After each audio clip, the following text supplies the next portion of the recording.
All right. Well, it's a pleasure to see everybody. This is the last in our series. We've received a lot of positive feedback, and tentatively what we're going to do is every 4 to 5 weeks, we will have a webinar that will highlight one of our grantees and highlight one of the issues that we're focused on at Healing Across the Divides. And today's session will be divided into 2 parts. The first part will be focused on the work that we've done on refugee asylum seekers. As we'll be discussing later, as we wrap up, and each of us, that is to say myself, our Israeli representative, Marganit, and our Palestinian representative, Nehad, will be talking about how we see the issue of peace building through health, healing across the divides in the COVID era. The work that we do with the African refugee asylum seekers is, on the one hand, extremely painful and very difficult, but on the other hand, is somewhat atypical for, as we'll be discussing, for peace building through health. That is to say, it's purely humanitarian from my perspective. We'll be discussing what that means and how that relates to peace building through health. But what I'd like to do now is to say that this work that we've been doing, we've supported a refugee asylum seeker for the last 5 years, a refugee asylum seeker group for the last 5 years. We've been very fortunate to have, for example, partnered with the UNHCR, United Nations High Commission Refugees, on several of these initiatives. And today, after you'll hear from Marganit, Marganit will introduce the newest group that we're working with. And literally, we haven't actually started to work with them, but it's very exciting for me to have identified, together with the UNHCR, this group that I'm sure you'll agree after you hear from them that are doing some remarkable work. But as I've said many times throughout this series of 5 webinars, that Healing Across the Divides cannot and never could do its work without the outstanding representatives that we have both in Israel and in the occupied Palestinian territories. And I'd like to reintroduce Marganit, who will speak for a couple minutes because she is managing and working with all the grantees that we have in Israel. Marganit, I'm going to hand it over to you. Thank you, Norbert, and good evening and good afternoon, everybody. I think in Israel, some of us consider themselves really fortunate to be able to help the asylum seekers, and people like Diddy and many others are doing that on a daily basis for many years. And unfortunately, at the same time, we do meet lots of hatred and racism, even those days when I think probably Diddy would relate to the deposit law, where actually 20% of the salary is being taken from the asylum seekers in order to encourage them to leave Israel ASAP and actually make them even poorer when they earn beyond or under the minimum wage in Israel. And at the moment, because many of them doesn't have any income, there is a big protest. And also, I don't know, I'm sorry, my mom just celebrated 80 today, so I'm not updated with any news, but I know it was in the Supreme Court today. I hope for good news. Didi, yes, we made it? Wow, okay, great, okay. So Didi will update about that. I also got a WhatsApp from a friend that she said that in one of the Arab villages in the north, there are Sudanese that was diagnosed with COVID-19, and now there is also racism coming from Palestinian society in Israel towards the asylum seekers. So that's really heartbreaking, and we're trying to actually contact our friends in the Galilee Society where we worked in the past, and ask for their help, because we really don't want that to happen, that, you know, asylum seekers suffer so much, and it's not the time to make them in even worse conditions. So I really want to thank Diddy for joining us. I think I have to be honest, I didn't know about Kuchinate before, and then I read about them, and I just was amazed how professional they are and how concise is the model they have developed. And I was really, I don't want to make any spoilers, but it is amazing. And also on a personal note, I want to say that almost 2 years ago, I became a proud mom of an asylum seeker, and we decided to adopt an older son to my 16-year-old son. And I think it was, and it still is, an amazing experience. I think it's really, I'm talking from my heart, it's a privilege to be able to help somebody in such a position. And I'm just sorry that people don't, we don't share the same view about that, and too many of them are like that. But today we want to focus on the positive side, and of course to hear more from Diddy. So thank you, and I'm looking forward to hear you. Thank you so much, Marganit, and thanks to Norbert, and hi everyone. We're just, I'm delighted to be here to talk to you all. I'll firstly relate to the good news before we describe Kuchinate. Today, the 20% deposit law for asylum seekers has been overturned by the High Court. I'm trying to contain my tears when I'm telling you this, because it's absolute fantastic, fantastic news. We just hope that the government is going to actually listen to what the High Court has recommended, and that we are not going, nothing's going to stop the asylum seekers' own money coming back to them. Look where we've got to. We've got to be happy that the asylum seekers are getting their own money back, and that's going to help them tremendously, especially at this time. So there's much celebration for now. I'm going to describe to you today about our project called Kuchinate, which means to crochet in Tigrinya. I am talking to you on behalf of myself and my co-director, Sister Aziza, who I don't know if she has managed to get online yet, but she lives in Al Azariya. And is she online? Yes. Oh, good. Hi, Aziza. Okay, she lives in Al Azariya and has terrible internet. And so she's asked me to speak on behalf of us both, and she will be happy to answer any questions. We are going to start off, before we describe about our NGO, about a little bit to the background of the issue. I don't know how au fait people are with it, but we're going to start off with a very short clip that's going to explain to you about what was going on when we started Kuchinate, and then we're going to describe it to you. So let me share my screen with you. Just to warn everybody that it is distressing, 2 minutes of what you're going to see. So if you're not in the mood for something distressing, then maybe you want to just turn away for 2 minutes.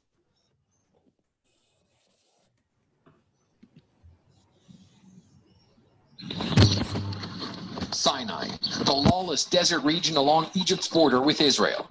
Would-be African migrants who try to get through Sinai to a better life in Israel are often held captive and abused by Bedouin gangs. Some are murdered, others only released after their families pay thousands of dollars in ransom. Many of the women are raped, and some become pregnant. Tigisti Tekla is one of them. I met her in Tel Aviv. They are cruel people, she says, criminal people, and they don't have the human sense like us. I was screaming, I'm a virgin, but they don't care about you at all. Tigisti is one of the few women willing to talk publicly about her ordeal. Tigisti's rapist made her pregnant, and after she made it to Israel, she had an abortion. I would suffer all my life because I would have had a son or a daughter without a father, she says. That's why I decided not to have the baby.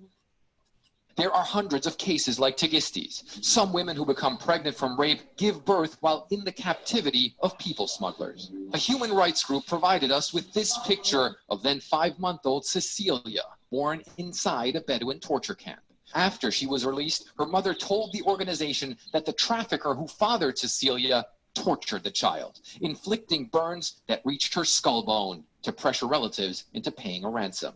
Cecilia's wounds were finally treated in a hospital in Egypt. While in Sinai, I met Sheikh Mohammed Abu Bilal, a powerful tribal leader who has started to fight back against the human traffickers. Mohammed set up a safe house for refugees who flee the torture camps and says he frequently finds women who were raped, became pregnant, and were still tortured by the smugglers. There are usually signs of torture and rape, he says. They arrive in bad condition, dressed in rags and starved. These are all methods of oppression to exploit them for money. I get them doctors and I try to help. Many African refugees who make it to Israel wind up here in Levinsky Park in Tel Aviv.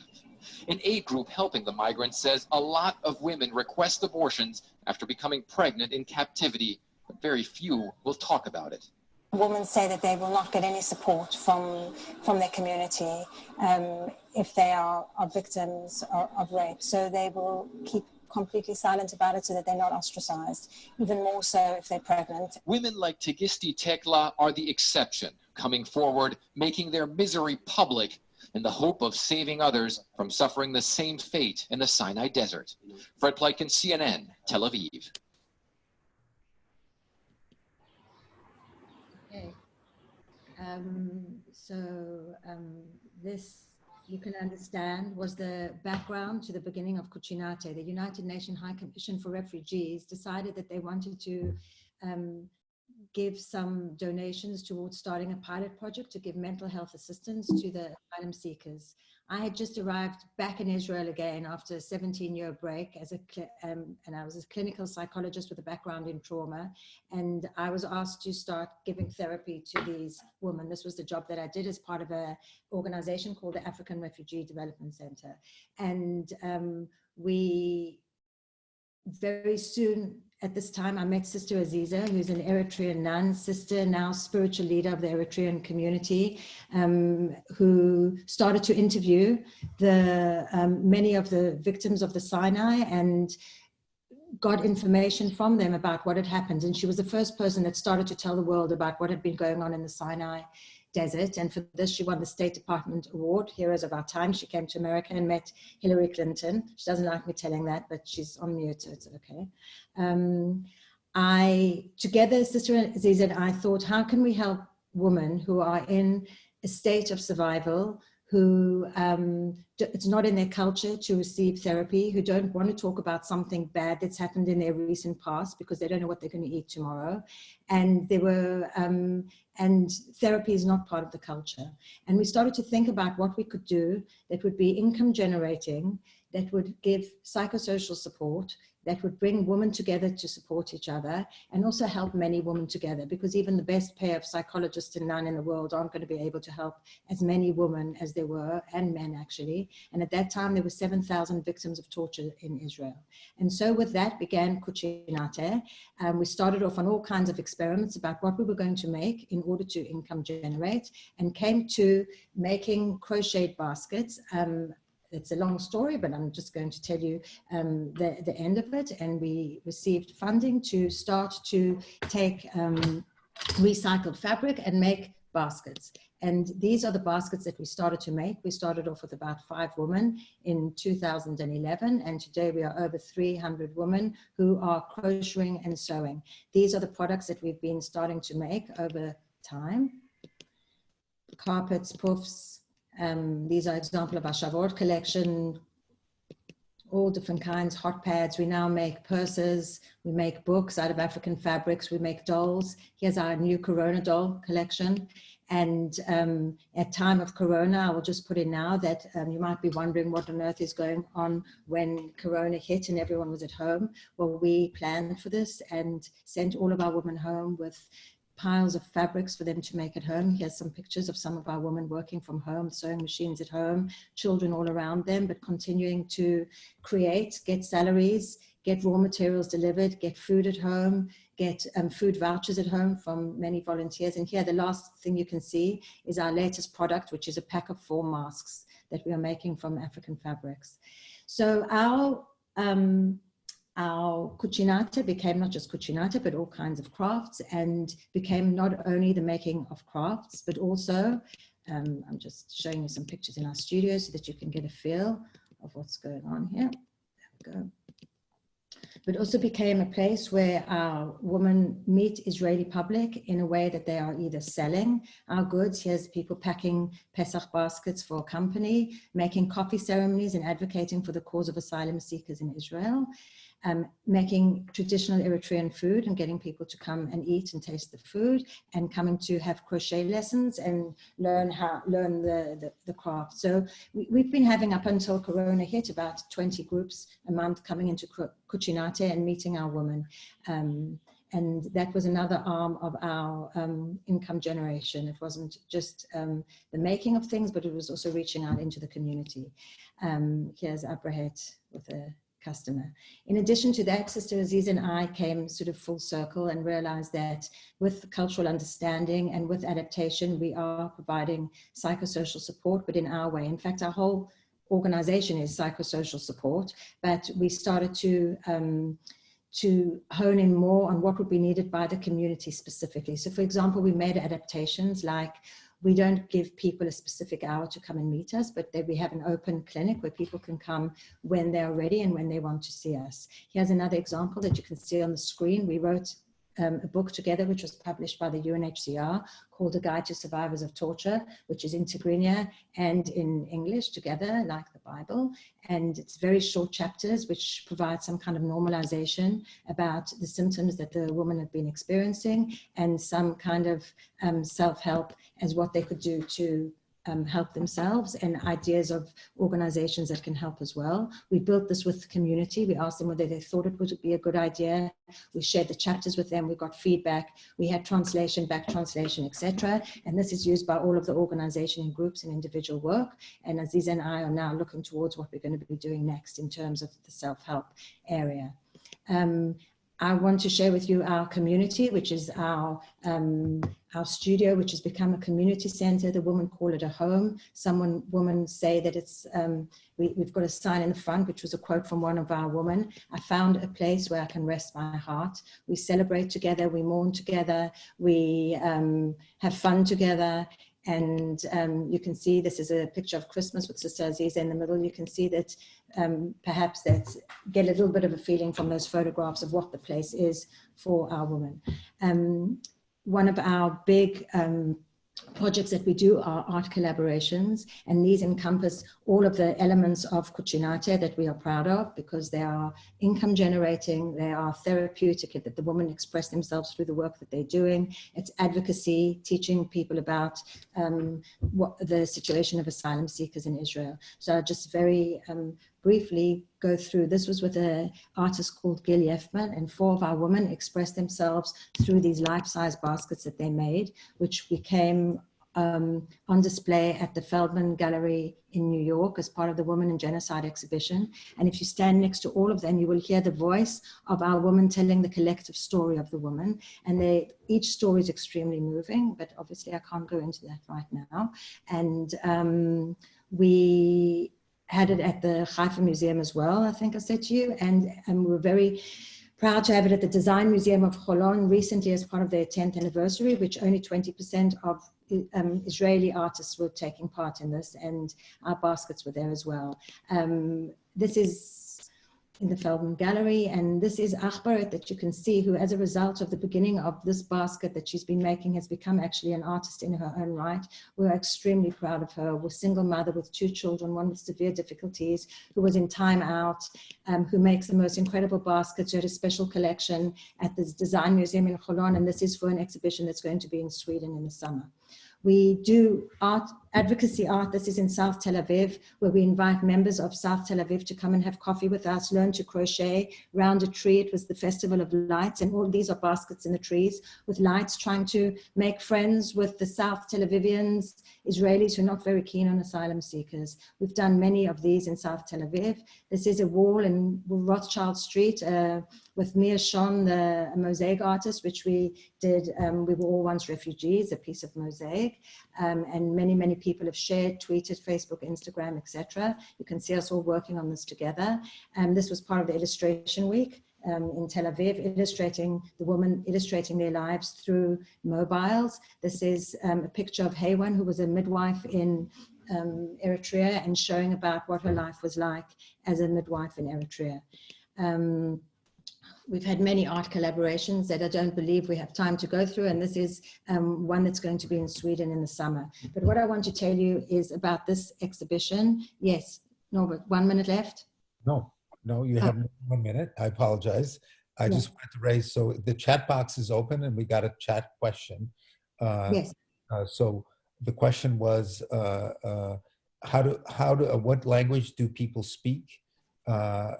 And how do they break or bridge the language barrier? So how do you work that issue?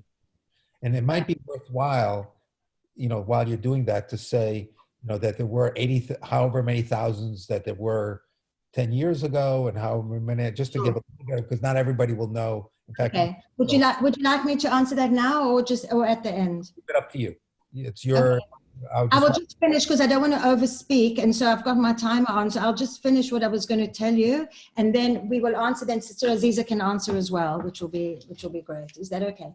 So I think we decided we really wanted to tell you about this particular exhibition at the Tel Aviv Museum of Art, which was on from December until August, with the amazing artist Gil Yefman, who is our resident artist and friend, and who we did this exhibition with. And the reason I want to tell it to you is because it really encompasses a lot of soul and a lot about the way Sister Aziza and I and our staff and community think about things.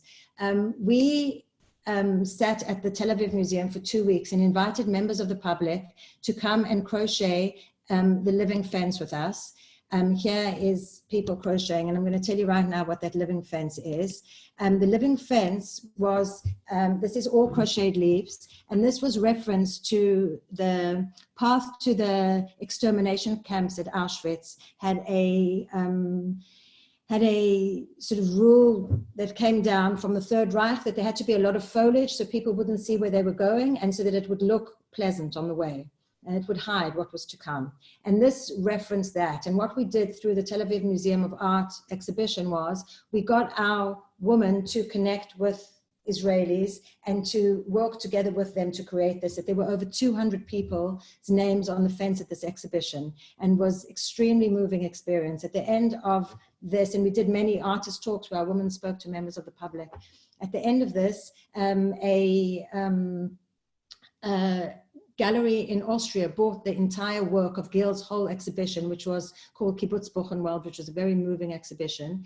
But this had already been acquired. And so we had to make another one. And for that, we went to, this is a picture of the whole work. We went to the Holocaust survivors charity called Amcha in Tel Aviv. And with Holocaust survivors, we made another one of these living fences. And I want to tell you, I went there a few times to visit the women working with these Holocaust survivors, and the laughter and the sort of camaraderie and the stories that they shared and the tears.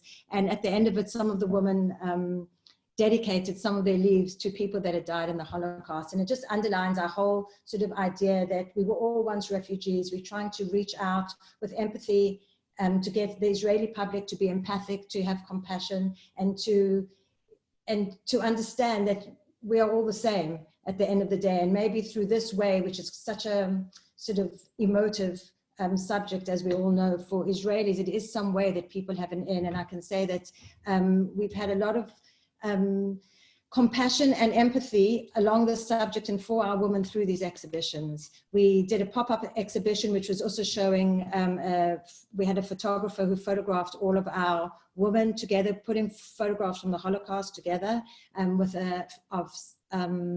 from Sandra Weil, who was a creator in Sweden. These are Swedish photographs of refugees during the Holocaust in Sweden, and we put the photographs together. And that was called We Were All Once Refugees. So there's us at our wall, and our women say thank you and thank you for inviting us.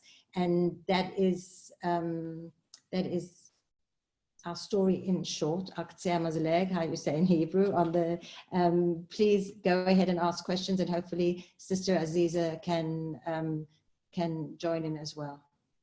Maybe we could start with a question that that was posed in terms of language, and then again, the chat box is open, so that if there are any questions, everyone is muted other than Okay. and Sister Aziza can unmute herself also. Yeah. Hi, everybody, and thank you very much for inviting us, really, on behalf of all those, their voice will not be heard. By inviting us to be their voice, I really, really thank you, Norbert, and all the people who support you and who are behind you. And the people who are now listening, may God bless you and give you your heart desire. The question is really the correct question for me. You know, at the beginning, when I just arrived to Israel, it was the boom of all the refugees from Africa coming. Most of them, they were speaking Sudanese and Tigrinya and Amharic. And I think the language, it was a barrier, but for me, the worst thing was the cultural shock that they have. They came to the place where everything was new for them. Starting for us, we take it for granted, but the many cars, there were so many things. It was really a big cultural shock. The language, Tango, some of them, they knew English, and some, they knew translation. That's why also I was put into PHR and then ARDC in order to help to bring this gap until they have learned the language. Now they can a bit express, even though not fully. They can express, but at the beginning was so difficult for them neither to understand or to ask, even to say the diseases. I have pain on my abdomen, was so difficult to say what it is. It is the heart, it is the stomach, it is the abdomen. It was so difficult for them to tell what they have felt and what happened to them. It was really, really very difficult time. And this time we really, thank God, we survived to be near to them by bringing all the organization experts and with language they employed, the Tigrinya, Amharic, Arabic speaking. It was really, because of this, this barrier was really, the gap was overcome by all these things. Thank you. Thank you very much, Sister Aziza. I'd like to welcome again anybody who has a question to send a question to the chat box. Before we move on to the next second half, I'd like to ask Diddy if there's any last comments that you would like to make. We certainly would welcome any issues pertaining to the organization that you'd like people to know about, and then we can go from there and hope that you'll stay on for the last 20 minutes or so. I think that in addition to what I've already said, I guess it's the, maybe it would be worthwhile just speaking a little bit about the corona virus, about the pandemic and how we are adapting to the pandemic at the moment.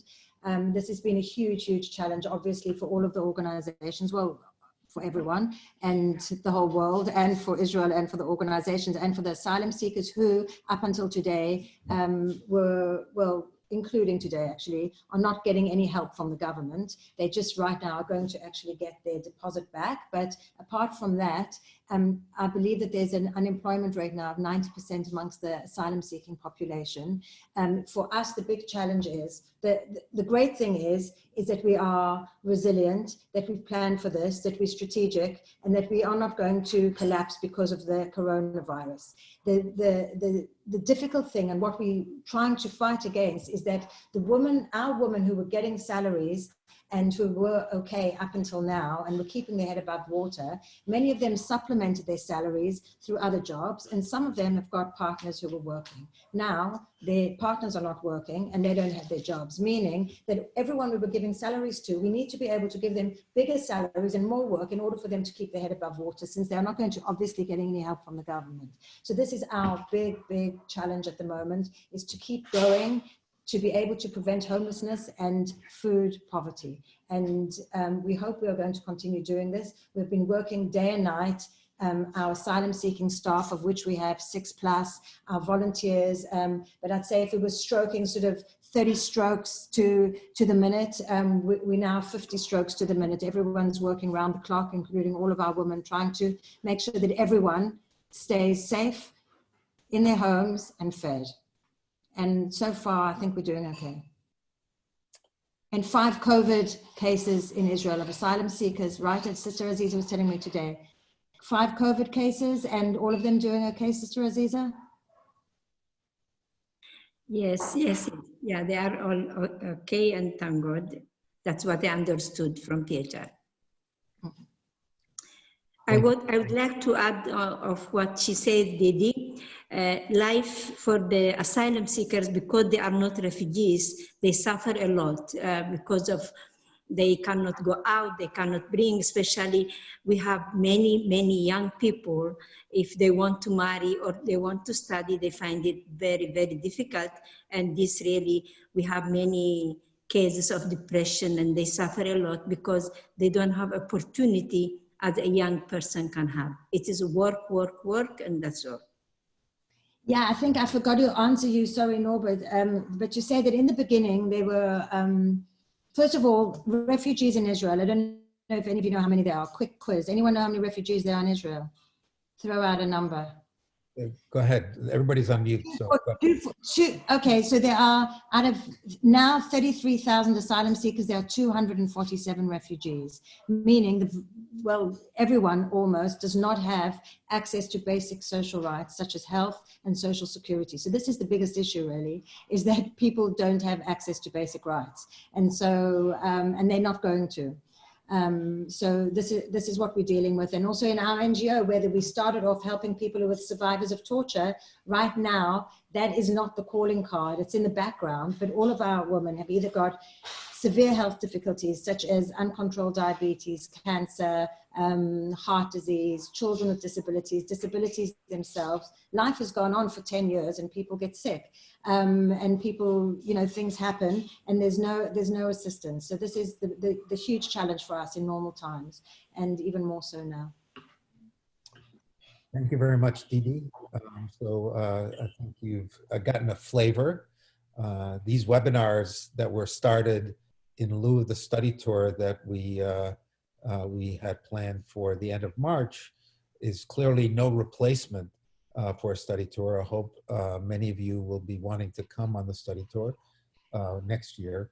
Now what I'd like to do is kind of step back a little bit for the last 20 minutes that we have.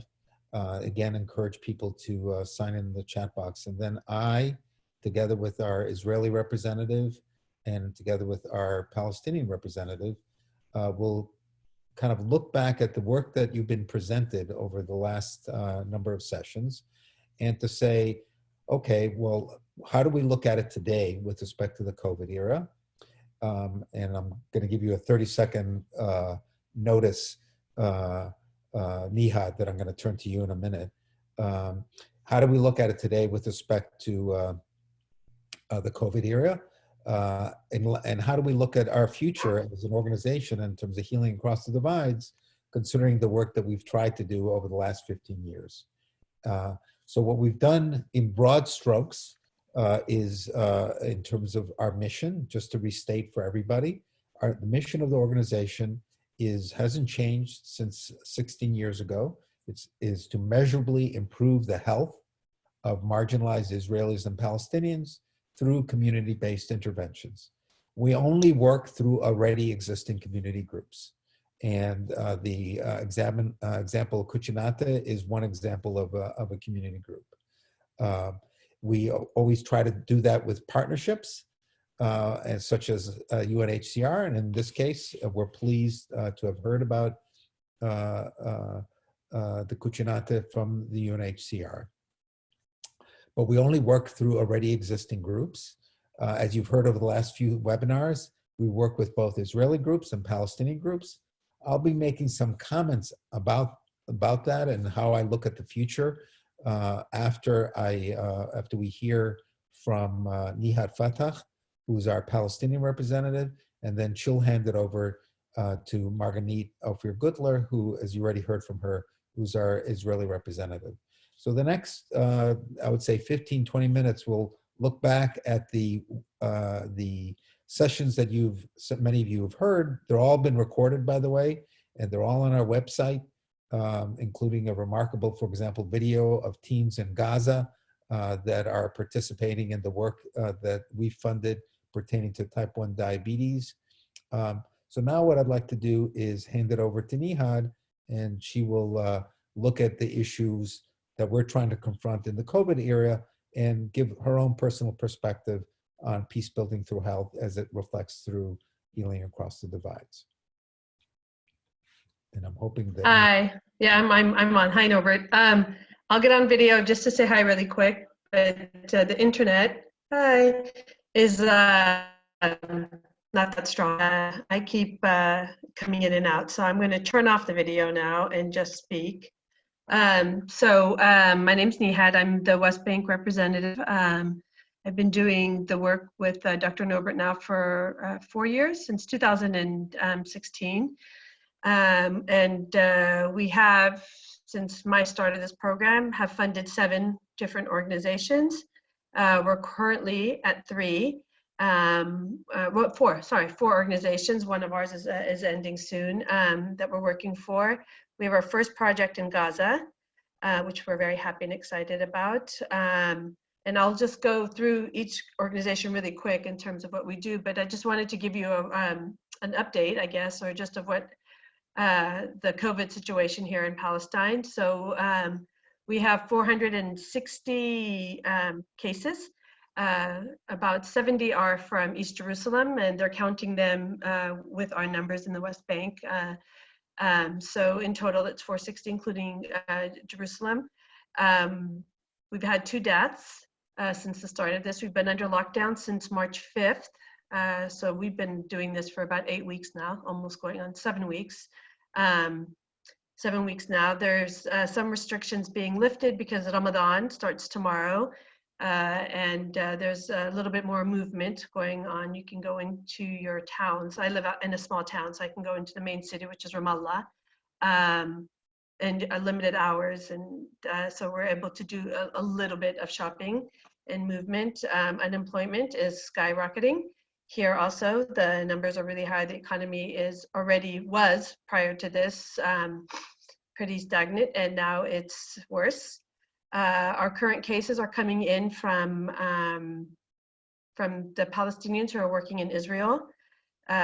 So we know where it's coming from, and they're working with the Israelis to try and see how we can contain it, because people do need to work, and there is work right now in Israel for the Palestinian workers. So that's one of our main issues. So that's kind of where we're at with the COVID situation. In terms of our projects, we have 4, like I said. We're working in Gaza with Diabetes Palestine is one of the organizations. Another one is Hezbollah Club or Community Center. So both of these projects are both working in helping address diabetes, which is really high in Palestine. The numbers are high in Nablus. Sorry. The numbers are high in Nablus and in Gaza. In Gaza, we're working with youth, addressing the issue of diabetes, type 1. And Hezbollah is working with men and women. In Nablus.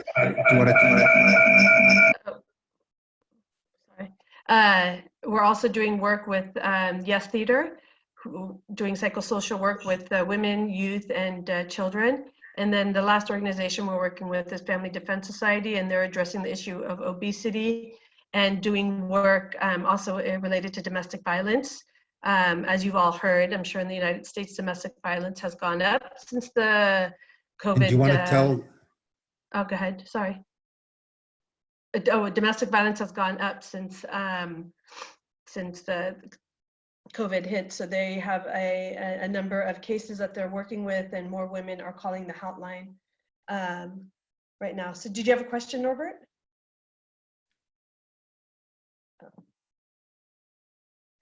I guess not. Can you guys hear me? I guess, hi, yes, okay. And so those are the organizations that we're currently working with right now. Sorry, there's something wrong, I can't. Can you hear me? There you go, can you hear me? There's a weird echo. I don't hear, Okay. but maybe what you could do, and I apologize, have you, could you sort of indicate how the,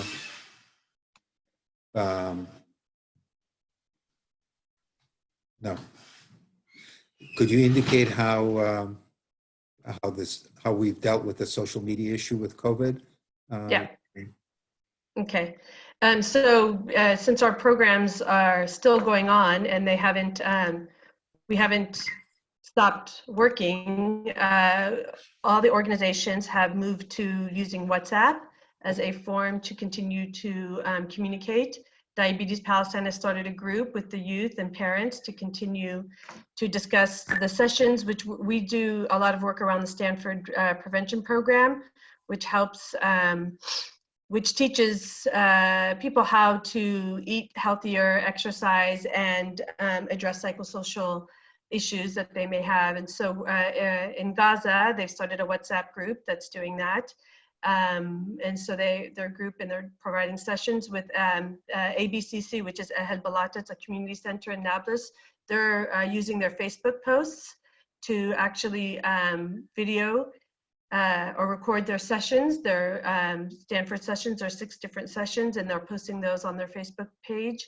And Yes Theater is using Facebook Live to provide storytelling for children at certain hours during the day, I mean Tuesdays and Thursdays, so to make sure that, and they're addressing the psychosocial aspect of this and addressing the loneliness and the isolation that a lot of children are actually feeling right now. We are at Palestine's very into communities. We spend a lot of time with families, so this has been really hard because they can't do visits and stuff, and so and children can't go out and we're out of school.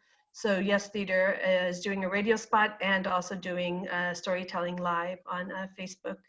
And ABCC has just opened up their lines. FDS, Family Defense Society, has just increased our hotline hours so they can address the issue with women who are dealing with domestic violence. What I see HATD doing, what I would like to see HATD doing in the future is obviously fund more of these programs. The group that these groups of people that we're working with right now are groups that are marginalized and hard to get support from the government.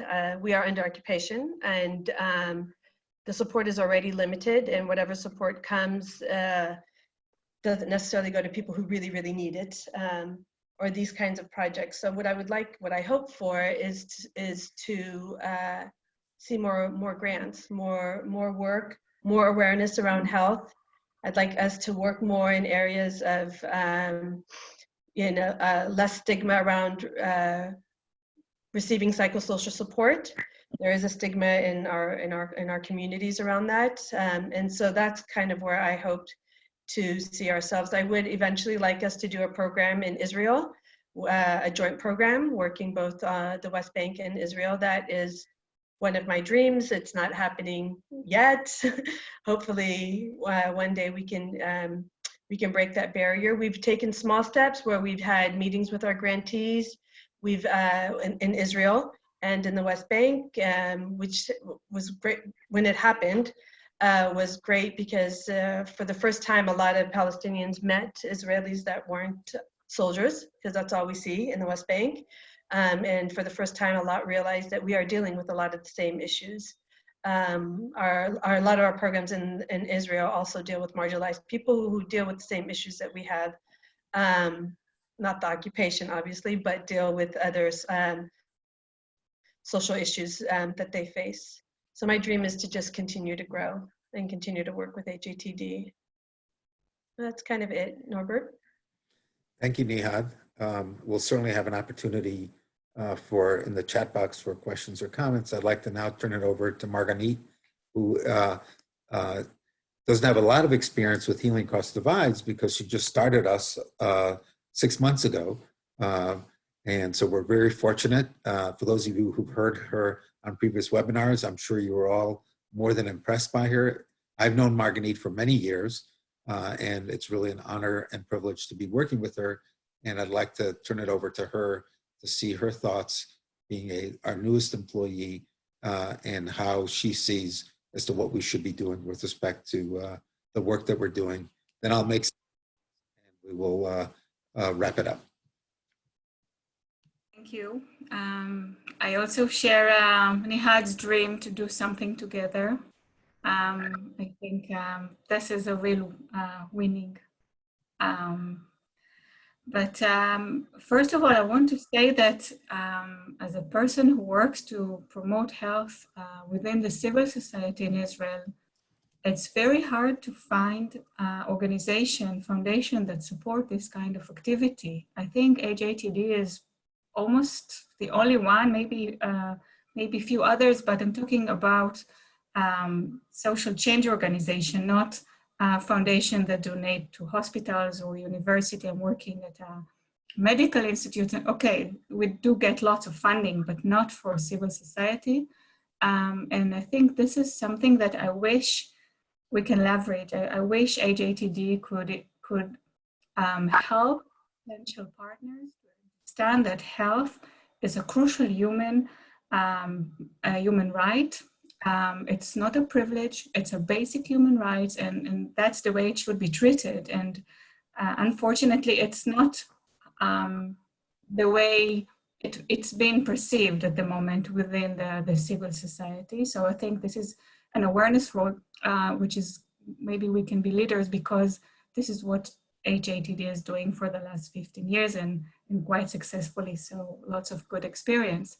And the other part is that I'm thinking about maybe more strategies. Some of the organizations that I have been working with are working on the advocacy level, although they are coming from the community level. So it's a mixture between really grassroots initiatives from the South, from the North. Some of them relate to specific communities like the Palestinian community in Israel or the Ethiopian community in Israel, which HATD supported in the past.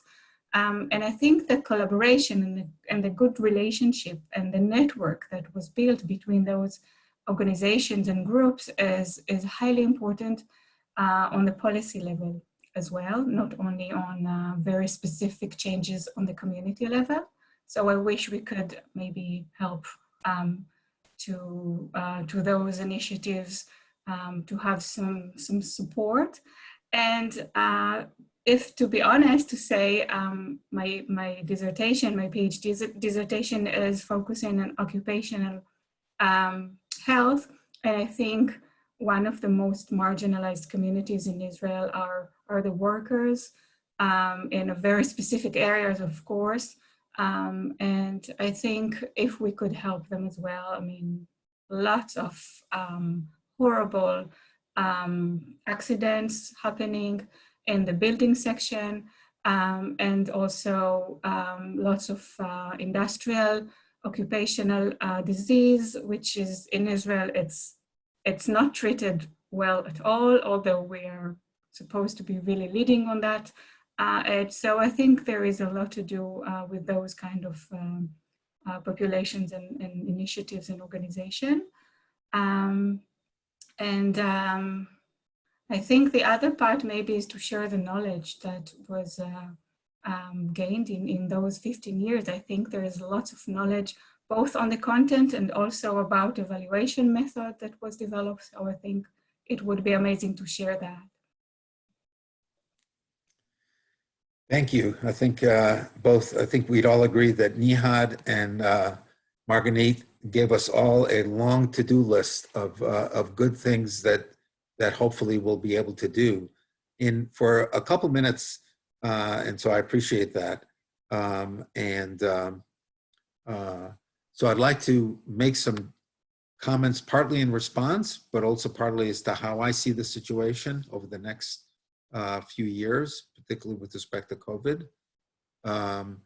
So I just want to say as a background is that there's a tension, on the one hand, peace building really should be in decline.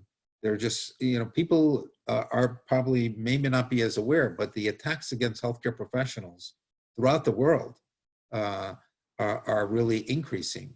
One thing that we haven't talked about in our webinar series is that there are any number of ways that Palestinian healthcare professionals are attacked and have died providing services.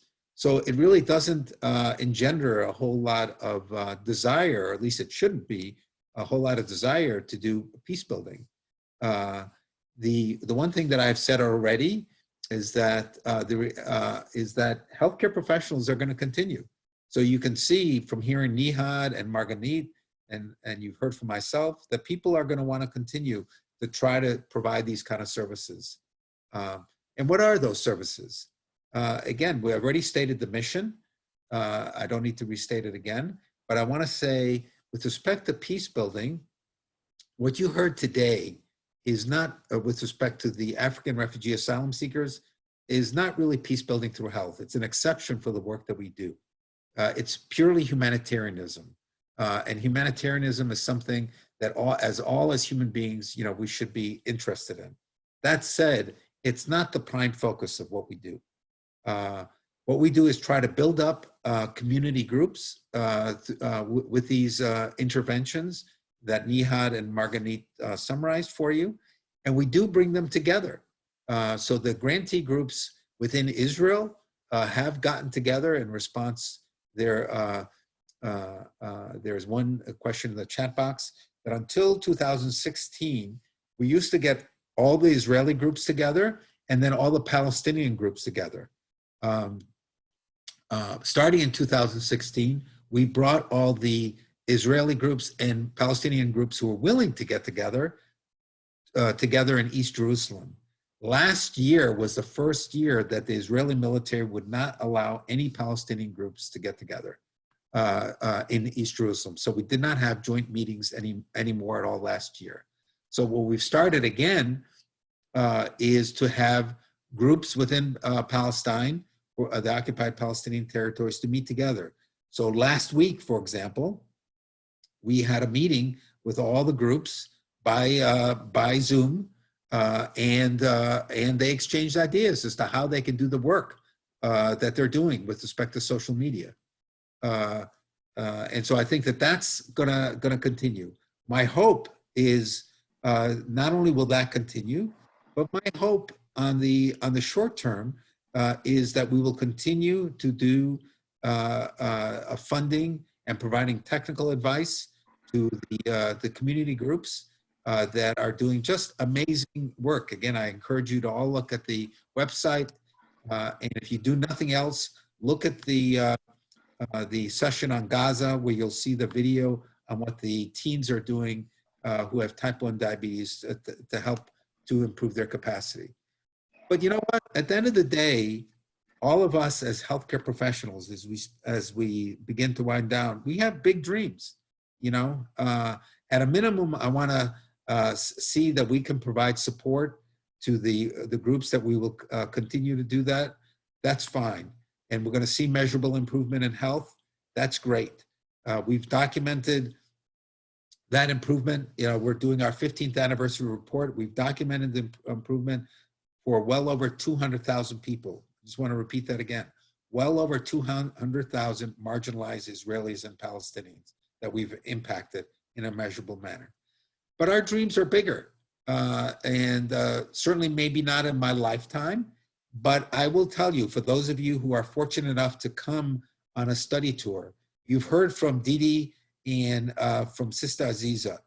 Now, Now, you probably didn't get the sense, because I've actually never met either of them in person, but if you met either of them in person, you would get a sense that these individuals are leaders. My hope, frankly, in my dream, is that some of the leaders of these community groups, some of our own employees, it could be Nehad, it could be Marganit, I don't want to embarrass them too much, but they could be tomorrow's political leaders. They are very strong people, and they could be tomorrow's political leaders. I will close with an anecdote. We brought the leader of one of our groups to the United States, and she calls herself a Palestinian living in Israel. And she doesn't call herself Israeli, but she came to the United States and spoke at a group sponsored by the Cleveland Jewish Federation, which is what I would call somewhat right of center. And she herself is a very determined Palestinian. And I asked her, and separately I asked the people in Cleveland, well, how did it go when you spoke there? And she said very clearly to me, you know, these are people I can do business with. It's that kind of person that I'm hoping will be tomorrow's political leaders. But in the meantime, what you heard today and what you've been hearing over the last 5 sessions is some remarkable work by some of the grantees, and you heard today from one of the grantees, they're just, the improvement in health is really spectacular. We're lucky to have Marganit and Nehad with us. I'd like, apparently I'm told, is that everybody can unmute themselves. Is that true? If it is, I would like, yes, okay, you can unmute. And if you are unmuted, I want to first of all ask Marganit and Nehad, do you have any final comments?